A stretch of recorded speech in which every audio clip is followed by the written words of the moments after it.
You know it's all about the...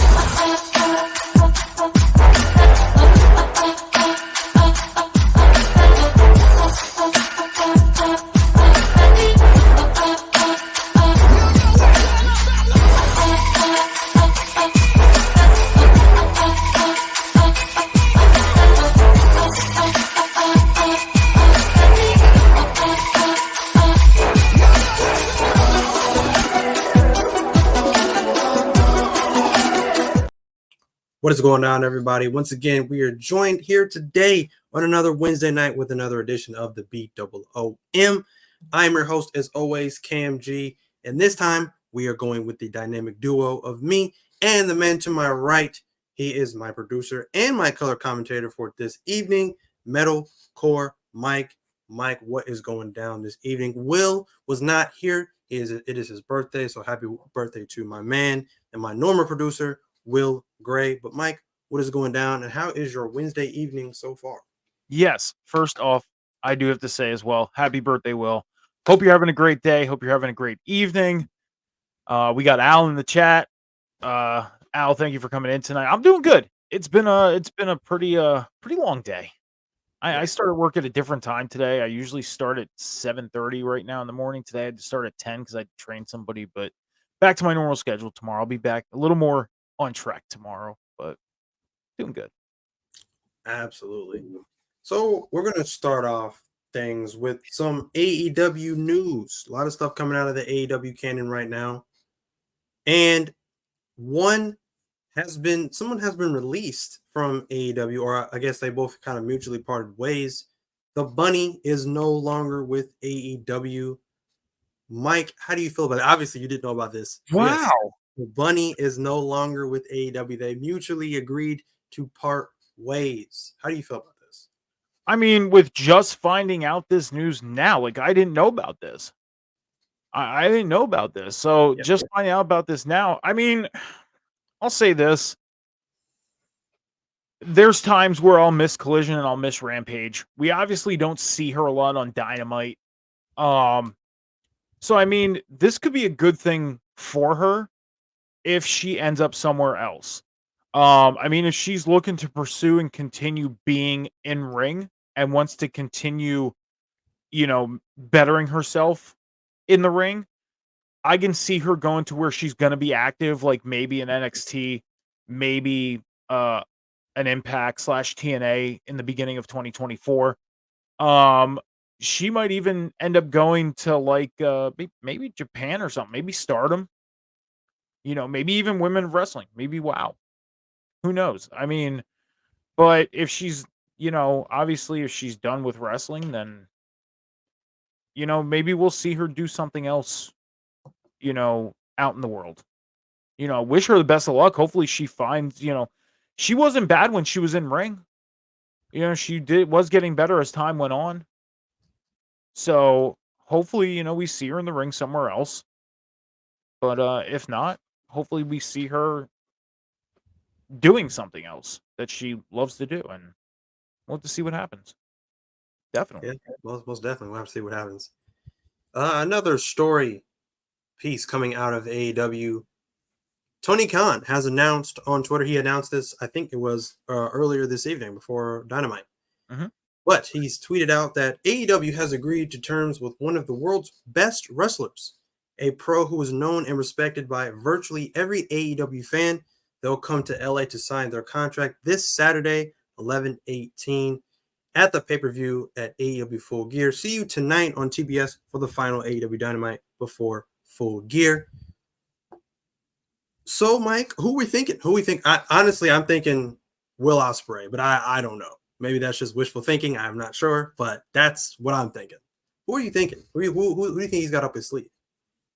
I mean, the obvious would probably be Will Ospreay because he is a free agent. I know he just recently did, I should say, Bound for Glory for Impact.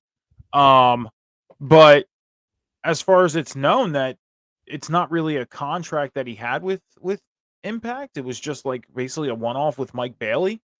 I mean, hopefully it is a Will Ospreay. That way we can get the continuation of him and Kenny Omega. because him and Kenny Omega's story, I mean, that's not done. And if he were to lock himself in WWE or NXT, we know darn well we wouldn't see them for a long time. And Kenny Omega, he's in, I believe he is in his 40s. I believe he's up there a little bit. He's been doing this for a long time. So with how he works, we don't know how much longer we'll have Kenny Omega. So I'm hoping it's Will Ospreay. I mean, I don't know who else is a free agent out there that could be signed. I mean, I haven't really heard of anybody, and I really hope it's no one underwhelming. I hope it's a big signing. Yeah, I do Be- too. Because there have been times where we have been like underwhelmed. Like, for example, if you go back to Double or Nothing back in, I believe it was 2021 or 2022, it was when we first got crowds back. I believe it was, we got Leo Rush that night. And Yeah. by all means, I like Leo Rush. I do. I'm a fan of his. But his first night in the ring, he ends up getting hurt. And then we didn't see Leo Rush anymore. So it was like a long-term underwhelming in a sense. We got in the chat, maybe Sammy Callahan. He's in California already also. I wouldn't mind that. I agree. I wouldn't mind a Sammy Callahan either. I like Sammy Callahan when he was in Impact. I did. I was a fan of his. I know he's running his own promotion. He's got a lot of things going on right now.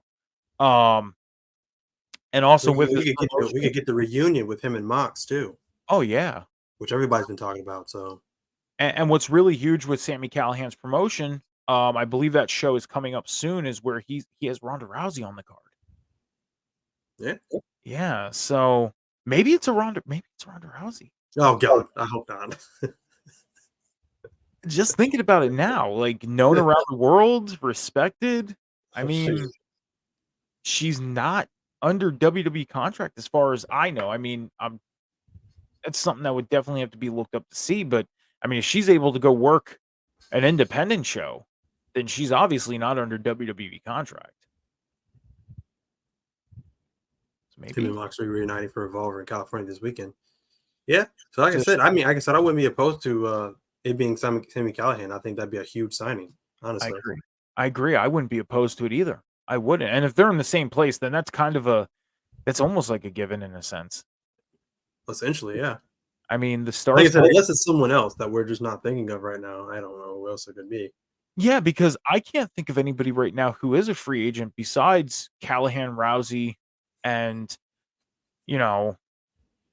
I mean, well, you got the countless of people that were released, from WWE when they were doing their cuts, but I don't even think they're able to compete yet because I don't think their 90 days is up yet. Compete, I don't think. Watch it be somebody underwhelming to like we'll be excited about it, but at the same time not be excited. Now, I'll say this again, I'm a fan of Enzo Amore, but watch him be like Enzo. Yeah. That I like Enzo too, but like that, that would definitely be underwhelming if it was Enzo. I mean, it would be exciting to hear him come out for sure, but it would easily be like, okay, this is cool, he's signing, but now what? Because we know he wouldn't be in the world title picture. Not at all. No. They would probably stick him around like the international title or the TNT picture, or maybe even the tag team titles. Who knows? Reunite him with Big Bill. After Big Bill loses the tag belts with Ricky Starks. Who knows? Maybe, yeah. I'm just kind of throwing that out there. I mean, that's probably far few and beyond for me. Right. That, Yeah. But we'll have to find out and see. But now we'll get into our Dynamite, the final Dynamite, the go home Dynamite before Full Gear this Saturday night. This was not necessarily their best go home show, if you ask me. It was kind of just thrown together, I think. But we kick things off with Hook and Orange Cassidy versus the Blackpool Combat Club in the combination of Jon Moxley and Wheeler Yuta. I felt like they took a lot of a lot of risk in this match. Especially since I mean you're this close to the pay-per-view and you don't really want to risk, obviously you don't want to risk Moxley getting hurt again. You don't want to risk OC getting hurt. And so I feel like they took kind of a risk doing that in a sense. And of course, you know, me and you always talk about it a lot too. You always you kind of ruin that, you kind of ruin or you tarnish that magic of not having the two people that you have in a big pay-per-view match have interaction with each other, physical interaction with each other until a pay-per-view. And then you kind of saw that. You saw a lot of that in this match with Mox and Orange Cassidy. And it kind of tarnishes a little bit because it's like, okay, we've already seen them in the ring. And it's like now we got to kind of make this match feel special because we've already seen them in a match just days before their championship match. So that's just a little, I guess, like nitpick thing for me. The result of the match, obviously Mox hit the Death Rider. Wheeler Yuta had a pin called the seat belt, which is a very tight pin, and it makes it hard for the opponent to kick out of. Obviously, I agree with the ending because obviously, Moxley he was involved and wasn't involved in the ending at the same time. And then Orange Cassidy didn't take the pin, so I think that was kind of important. It kind of goes back to what I was saying about having them have that interaction or whatever. After the match, I give the match a 2 out of 5. It was okay. After the match, of course, Moxley gets on the mic and cuts a promo against Orange Cassidy. I felt like, if you ask me, I felt like he absolutely buried Orange Cassidy on the mic. Tells him he was nothing. He's going to shred him into just dust come Full Gear. Annihilates him. And if you, like I said again, after this match, to me, it's just more reassurance to me that Orange Cassidy is not walking out of California still the international champion. I don't know. That's just me. I'm still going Mox to win that match and to win back the international championship. But it was an okay match to open up Dynamite tonight. But Mike, your thoughts on this match? Yeah, to kind of build off what you were saying, to build off and add on to what you were saying, now they got to make that match feel special on Saturday. I feel like having Moxley and Yuta win kind of took momentum away. Like, it feels like it kind of took momentum away from that match a little bit. Like, now it has me feeling like watching Orange Cassidy and Jon Moxley on Saturday night is going to be a little bit of a chore than it is an enjoyment. I wish instead of Moxley no selling the Orange Punch, he would have sold it.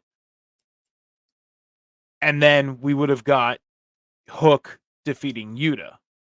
You know what I mean? Because you would have had Orange Cassidy have that one up with the Orange Hook and have Moxley roll out of the ring, have Orange Cassidy go after him. In the meantime, Yuta could have been paying attention to what's going on, but then Hook could have came up from behind and got the win. Now you had Moxley no sell Orange Cassidy's pretty much his signature, not his finisher, and end up losing the match as a team. And then Moxley completely slayed Orange Cassidy on the microphone. And that took even more momentum away. Like I don't feel like we needed to hear Jon Moxley say anything.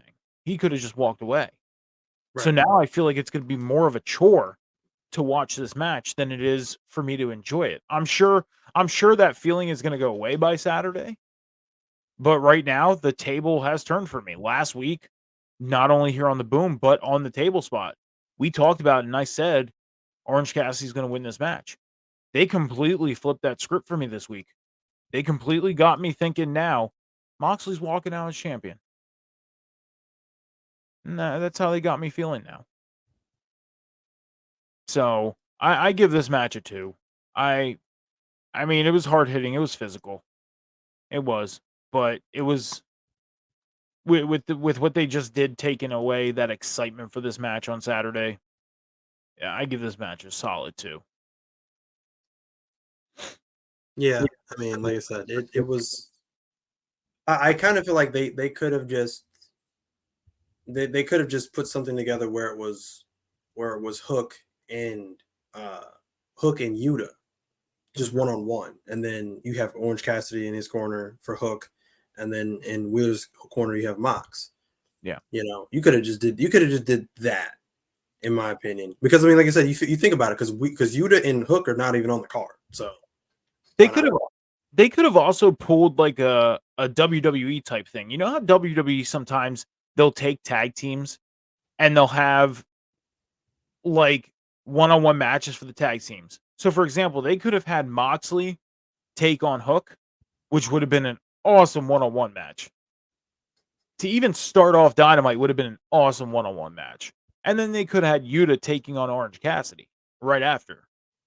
They could have pulled what WWE does. WWE does that a lot. They'll have tag teams face each other one-on-one back to back as matches, and the person that's not in the match is in the corner. They didn't necessarily have to put a tag team match together. And maybe that would have kept me excited for this match on Saturday. Now I feel like we're gonna get Yuta and Hook on the buy-in. I feel like that match is gonna get thrown on there. It's possible. It's very possible. Uh, when moving on, we had Jericho, Paul White, Kota Ibushi, and Kenny Omega. We had them show up, and they were looking like I don't know, like they were cosplaying like the Four Horsemen or something like that. They came in there, they were all suited up, so they were getting ready for their match for later in the evening that we will obviously get into. We will discuss. Um, Hangman Adam Page. Next, we saw Hangman Adam Page and Swerve go face to face. Now, I actually had to rewind this because Tony, or not, I won't say Tony Khan. Tony Schiavone was in the middle of the ring and he announced that there cannot be any physical interaction between Swerve and Hangman. And if there were before the pay per view, they would be suspended for the rest of 2023. Mhm. Um, so at first I didn't understand that. I had to rewind it, go back, hear what he said again. Now again, like I said, just kind of what I said about OC and Mox. I like that because that it's obvious that they are putting their foot into this storyline with that little stipulation because it makes it feel important. Like they want this to be a banger and they want this to be important. So having them fight each other now or get involved in some backstage brawl or whatever will tarnish what they're trying to accomplish at the pay-per-view. So I like that. But they went face to face. You know, of course, they're trading barbs back and forth on the mic. Again, like I said, another burial on the mic. Hangman really is it's scaring me how good that promo was, Mhm. and it's having me feel like they are not going to do the right thing coming out of this storyline, which is put Swerve on top. I think they are dangerously close to literally ruining Swerve, like making him look like a pushover. Like Yeah. it's not even funny. Just with that promo alone tonight has me feeling like Swerve has no chance of ever getting close to the world title at all.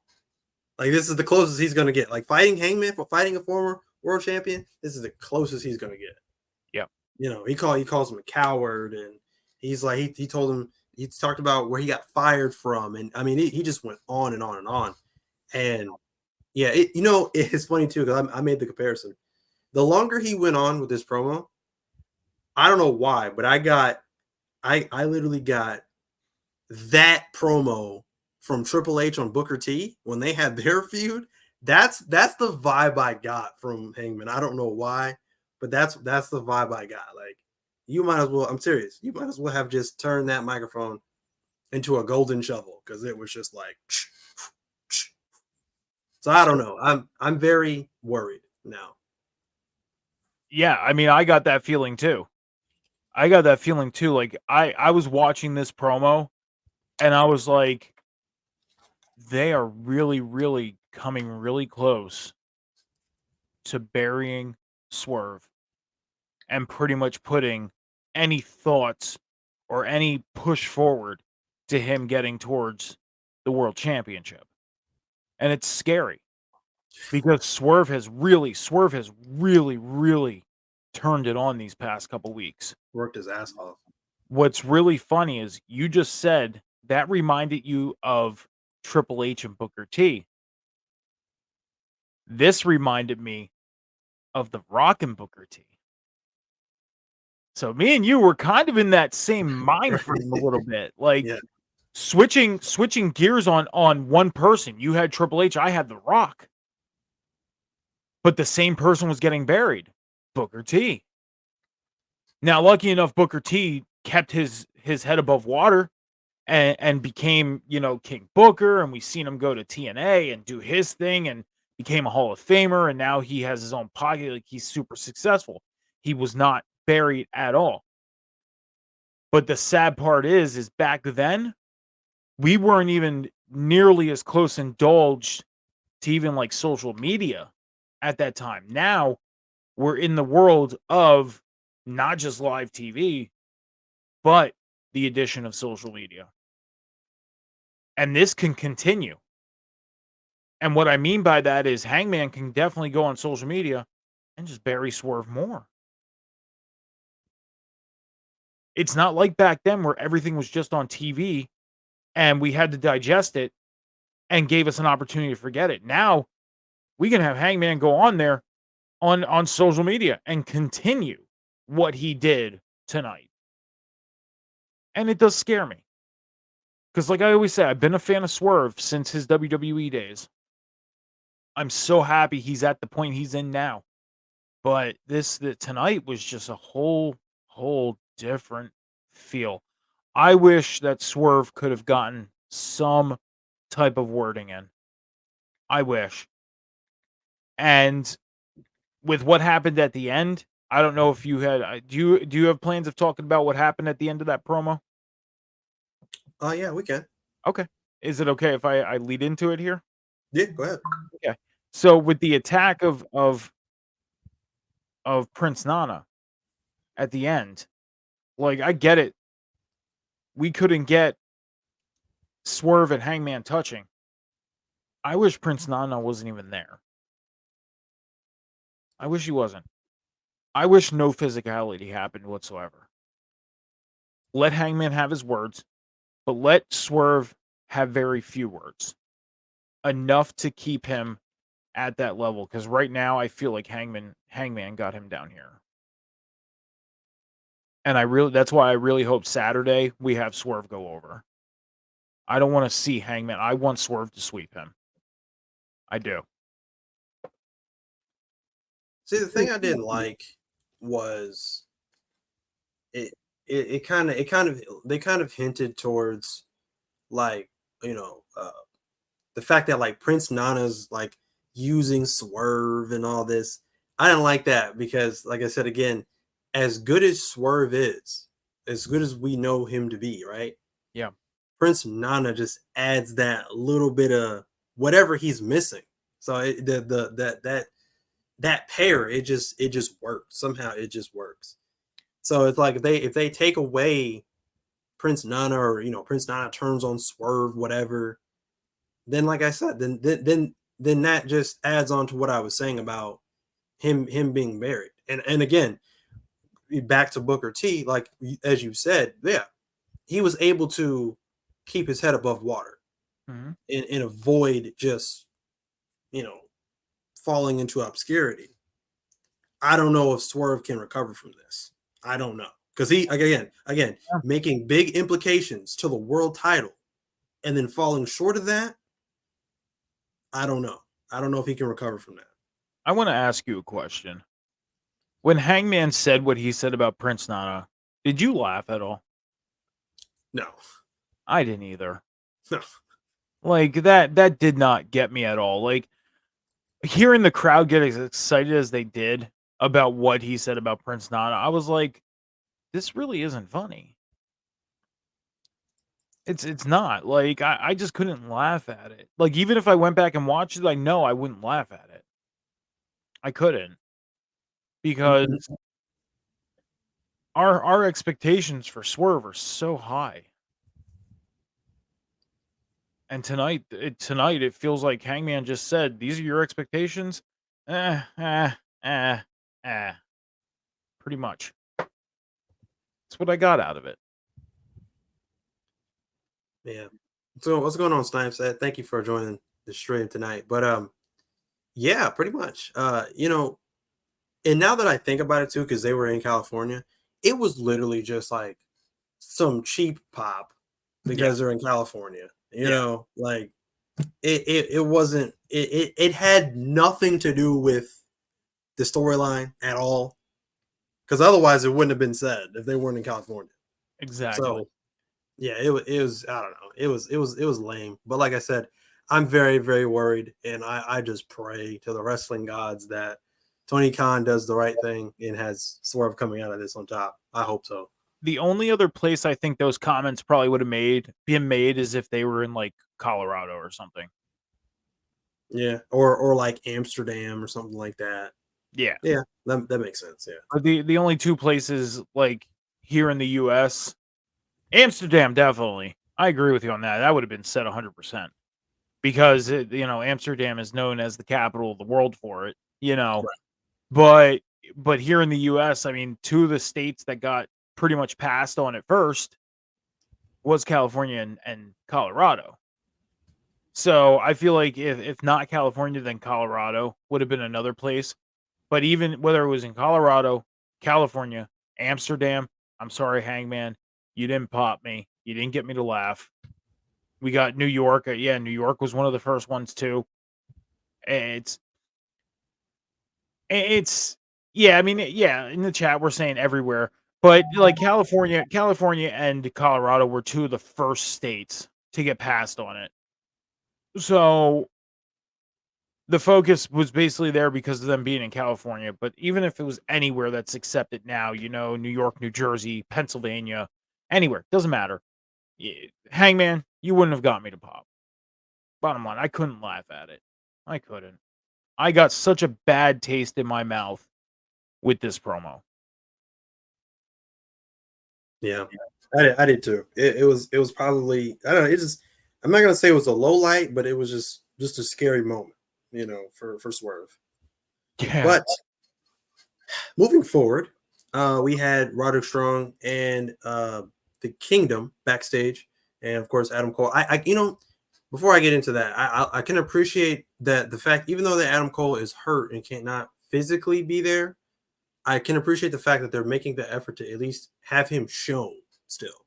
Like they're keeping him in the thick of the storyline going on. So I can appreciate that. Like he's not just gone. He's not just off TV completely. Yeah. But Roddy Strong in the Kingdom and Adam Cole backstage. Roddy claims that he knows who the person is that's wreaking havoc in AEW behind the devil mask, and he says it's Max, MJF. And of course, Adam, he obviously denies that. The thing I will say about this is I don't know how you feel about Roderick Strong, how other people feel about Roderick Strong, but the current gimmick that he's in right now, like I said, he's crushing it. I'm loving it, especially like during like matches where he's like he's sitting in his wheelchair, he's got the neck brace on, and then he just randomly like pops up, hops in the ring, hits like End of Heartache, and then just runs back to his wheelchair. Like it works. Again, it's goofy, it's zany, but it works, and he's killing it right now. So I can appreciate that. Again, another guy that never really had a whole lot of character development or anything like that to really cling on to, and he's really found something that works for him, and I can appreciate that. So right now he's killing it, and I think the whole Adam, I think that thing is kind of getting over because the crowd was actually saying Adam with him. So I think that's kind of getting over now. Or maybe that's just California. I don't know. But yeah, that seems like it's kind of getting over. But Mike, your thoughts? The whole "Hey Adam" thing, it annoys me. Like I get so annoyed when he keeps yelling, "Hey Adam!" Like, dude, he's right there on your screen. And then when he's in front of him, it's like he's right there. It's almost like telling your kid you're standing right in front of them, they don't need to yell. You know what I mean? Like a little kid, whether it's your son, your daughter, your niece, nephew, cousin, whatever. Like they're 6, 7 years old. Hey, such and such. Like we're standing right here. You don't need to yell. Like, calm it down, buddy. It's honestly, it annoys me. It does. As far as the character development, I agree with you. Like to have him go in, do his move, be done, hop right in the wheelchair. That's getting over. It is. But the yelling, it's kind of it's honestly annoying me. It is. I don't know. I Yeah, can't. no, I can't even disagree with you on that. Like, if you think it's annoying on television, I've been there live when with him doing that, and when you're live and he does it, it's even worse because it's loud because he's on the microphone when he does it. So they just announced that about 2 weeks ago that AEW is going to be in New Jersey in I believe in January of 2024. And I do plan on going. I do plan on getting tickets to go to this show because I've never been to an AEW show. I really hope he's done with the Hey Adam thing by then. I mean, we're 2 months away from it, but 2 months can be a long time, but I don't see it being done. We got the question in the chat, where in New Jersey? I'll do the research right now. It will take me about 2 seconds to do it. And I think it's in Newark is where they're gonna be. Wolfpack raid. Hey, what's going on? Thank you guys for joining. Thank you guys for raiding us. Hey, what's going on, Holly? Thank you guys for joining the stream. We appreciate you guys.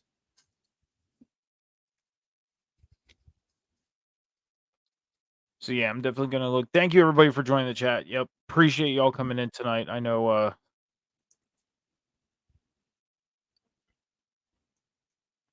So yeah, I'm gonna have to find. What's going on, Allie? What's going on, Jax? I see you guys. All right, so for the question in the chat, real quick, January 3rd, AEW presents Dynamite and Rampage at the Prudential Center in Newark, New Jersey. So, and the site that I'm on, tickets start at $65. So, I'm definitely gonna be going to that. Dynamite and Rampage, why not? I mean, I know they do Rampage as far as a recording at Dynamite. So, but I'll definitely be going to that. Got a raid going on right now. Thank you everybody for coming in. Awesome. I'll see you guys. Wait until the day before, it'll be $20. That's the thing is I mean, I know I probably can wait until the day before because I know AEW has been having a lot of issues with selling the packed houses, but I know Newark, New Jersey is a pretty gets to be a pretty packed house for them when they're there. So we'll see. We'll see what happens. The next match we had was Sky Blue versus Red Velvet. Nothing super noteworthy about this match. It was a decent match. I'm kind of shocked that there was really no, kind of interference or anything like that from Julia Hart on Sky Blue's part. But yeah, it was just kind of a, in and out, one and done. I don't think anybody in their right mind thought that Sky Blue was losing this match, because I know I did. Because like I said, the juicy story here is Sky Blue and Julia Hart. We want to see what's going to happen with Sky Blue and Julia Hart. I still believe Sky Blue is going to, do some kind of, dirty tactic or whatever in the triple threat match, cost Chris Statlander the match, and then we're going to have a new TBS Women's Champion in Julia Hart, and she will then align herself with the House of Black and Julia Hart. So it was a decent match overall, though. I'll give it a 2 out of 5. Not too bad. I give this match a little bit of a higher ranking because I was kind of excited for this match when the entrances happened. For one, I was excited for this match basically when we heard about it, when it was announced for it to happen, and we talked about it on Sunday night. But one thing that really got me too was this was done earlier in the show. Normally the women's matches spots happen at like 9:25. It happened at 8:38 tonight. As far as timing of the match, 10 minutes 34 seconds, which is like right now their normal time limits as far as the women's matches.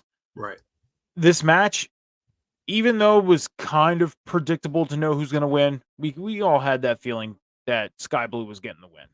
Like, but there were parts in that match where you thought Red Velvet was going to win.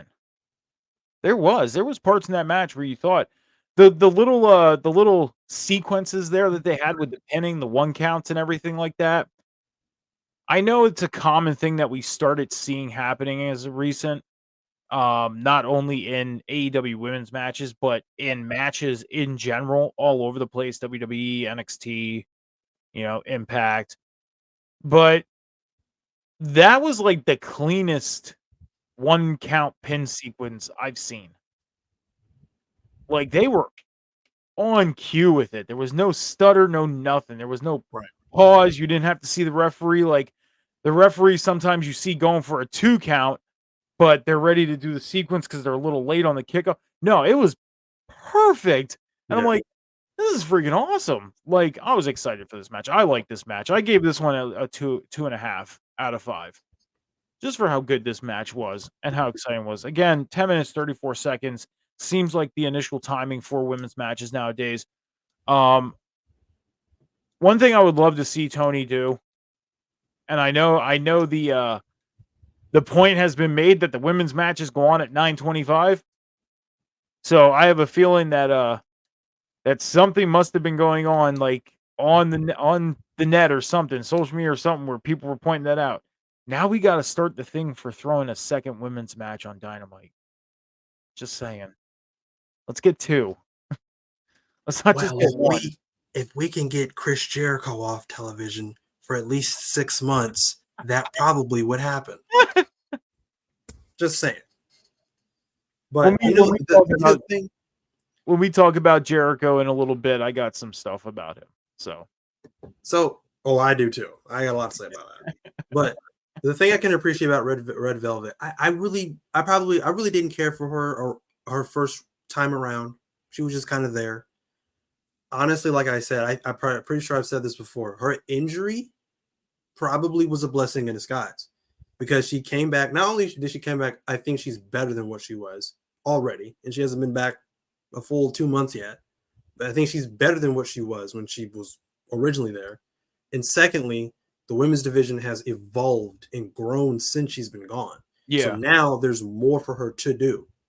So I'm excited. I'm excited for what they could do with Red Velvet because right now she's on fire. Like, The one thing too with her injury is, like, if you didn't know she was injured, like, I'll admit, I didn't know she was injured. So I really didn't have that, that whole heart grows fonder when it's, further away type deal with her. It's just that when she came back on TV 2 weeks ago, I was like, oh shit, Red Velvet, haven't seen her in a long time. What happened? Oh, and she's just back from injury. Thank you for answering my question, Tony Giovanni and Excalibur. Thanks, because you just answered me. It was like an on point type of deal.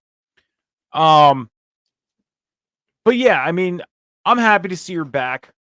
Hopefully she can pick up some momentum.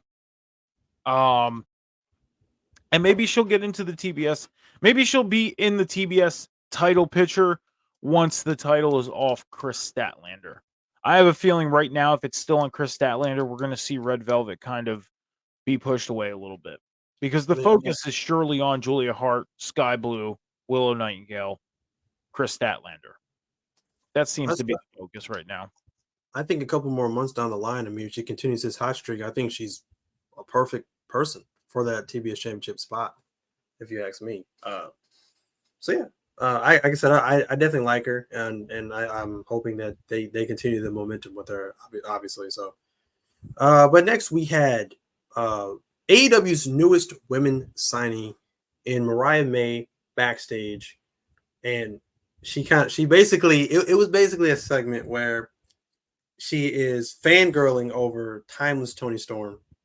Now, one thing I can say about this that I enjoyed was the fact that, like, every time, like, when RJ City is his name? RJ City? Yeah, RJ City. And Mariah May was on screen, it's just normal. Like, it's in color, But anytime that Tony was on screen, the audio was changed. then the screen was black and white. Like they're really going all out with this gimmick. It's not just the gimmick, but it's like everything else that they're putting on sprinkling on top of it that's making it that much better. And like I said, right now, Toni Storm, like I think she's enjoying what she's doing right now, clearly, because she's having a lot of fun with it. You can just tell. I'm not sure why we needed to see this segment. I don't know if Tony's taking Mariah May under her wing. I have no idea. I don't know where that's going. But regardless, I just enjoyed the whole black and white thing because it just added matter of fact, it added what those picture in picture silent movies, it added that much more than those did because those aren't doing anything for Toni right now. Yep. But that segment that there added so much more to her character. So I loved everything about that just based off of what Toni was doing. I mean, I've been saying it for weeks. You know, when she does those silent pictures, you see it during commercials. Sometimes the commercial catches your eye more than those silent pictures do. I don't know how many more times I can say it. But that right there, let's just put it this way. When her silent pictures happen during a picture-in-picture, I pay no attention. No attention whatsoever. Now, y'all know I'm not a Toni Storm fan. Not a fan whatsoever. But seeing that tonight, bravo. On the other hand, what's her name? Maria May? Mariah May, yeah. Maria May. Here's a drink. Stop being so thirsty. You just got there. Chill out. Okay? Like, my gosh. You know, you've been there a week and you're already literally up Toni Storm's ass. Like, they could have built, like, they didn't even have to really build into the fact of her being under Toni Storm's wing. They could have had her come out and help Toni Storm on Friday night. And they could have said, like, you know, or they could have did something different instead of her basically begging, like, oh, I seen you here and you did this and da-da-da. Like, instead of doing all that and kind of making your newcomer in the women's division look like a fool, you could have just had her, you know, go up to the door and say, can I see Toni Storm? Not tonight. She's preparing for Friday night because she has a warm-up match coming up for Saturday. We didn't even have to hear Toni Storm say that. And they could have still used the whole effects that they did. And then Friday night, Maria could have came out during Toni's match and helped Toni. And then Saturday, she could have came out with Toni right in her corner. And we could have got the explanation Toni Storm has taken her under her wing. So I just got this in my head. This might blow your mind, right? Okay. So based off how they presented that tonight, could we see like because you remember how Mickie James came in the door for WWE, right? Yes. Yep. Not really well known. Who was this? You know, but she came in there as the crazed fan of Trish Stratus, right? So what if we could be seeing that with AEW? What if Mariah May is the new Mickie James of 2023?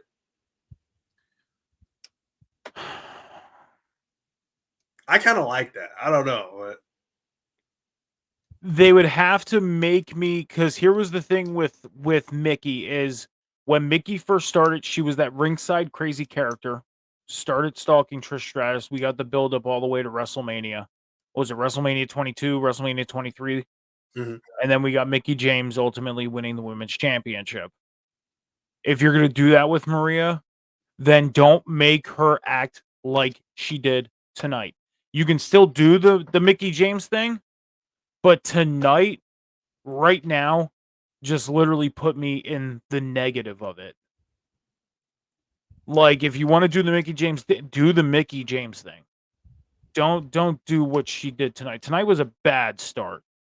Yeah. A bad start for it, in my eyes. And Cam, you know this. You've done many shows. We've done many shows together already. I always say, as a fan, this is what I see. When I say that, that just means my own prerogative, my own like my own thought. Every fan has their own different, thought on it. And I respect that because that's your thought. I'm not going to take that away from you. But how I feel is this is how they should do this thing. Tonight, right now, you're in the negative. You started off bad with the whole begging thing. Like that was a bad start for me. See, the issue that I could see them running in with or running into is if whenever she has her first match or whatever her gimmick is going to be or whatever, it's going to be very difficult to be able to take her seriously. Agreed. From doing that. Yep. Just from the 2 times we've seen her on screen, fans are probably scratching their heads like, is this just her gimmick? Because we don't know, some of us don't know who she is. I've heard of her. Same. But I've never seen her wrestle. I don't know what her gimmick is. So it's just kind of like, That's the thing is last week we had a completely normal promo from her. That was the thing. You go back and watch her promo from last week. Like, yeah, she was that, bubbly blonde that showed up and said, oh, I was here and did this. And that was it. But it was somewhat of a normal promo. Tonight took a whole different 360. Like, you literally just identified, who she could very well be. And agreed. How are we gonna end up taking her serious after tonight? How? And they could have set this up for something great. And it still could be. They're at the beginning. They could fix it. They could. Hopefully they do. But if they stick with what they started tonight, it's gonna be dead in the water. One thing I wanted to throw out watching that. If she were to go under Toni Storm's wing. Obviously, we see, months down the road, they end up splitting. And you know me, Cam. I sometimes like to plan things ahead. I have a bad habit of doing so. I do. I have a bad habit of storylining things ahead. What if this was a whole, like, a build off of, back in the day, Toni Storm is doing the whole thing of, like, silent pictures, white affected screen. What if this is a whole thing of like Maria May trying to bring Toni Storm back to reality type deal? If you get what I'm saying? Like, you go back to like the 20s and 30s, TV was done in black and white, silent pictures, all that stuff. What if Maria was that person to bring her back to reality? Am I making sense on that? It's possible, I guess. But I kind of feel like it would make more sense if it was like Ruby or Saraya doing that, because they were closer to her versus a newcomer that we don't know who she is trying to do that. Now, of course, she, I think she like alluded to like the history they've had in the past or whatever. But again, we don't know anything about that. We haven't seen that. There's no video packages. There's none of that about their past or whatever. So I think it would make more sense if Saraya or Ruby was in that sort of picture. But yeah, that's a thought. The only way I can see them really saving what they did tonight is if Maria, whatever her name is, ends up Mariah. If she ends up if Mariah ends up helping Toni win on Saturday, win the championship. That's the only thing I could see them doing to save that. I don't know. So Maria was in, and just a really quick, like, kind of like backtrack here, a little history of Maria.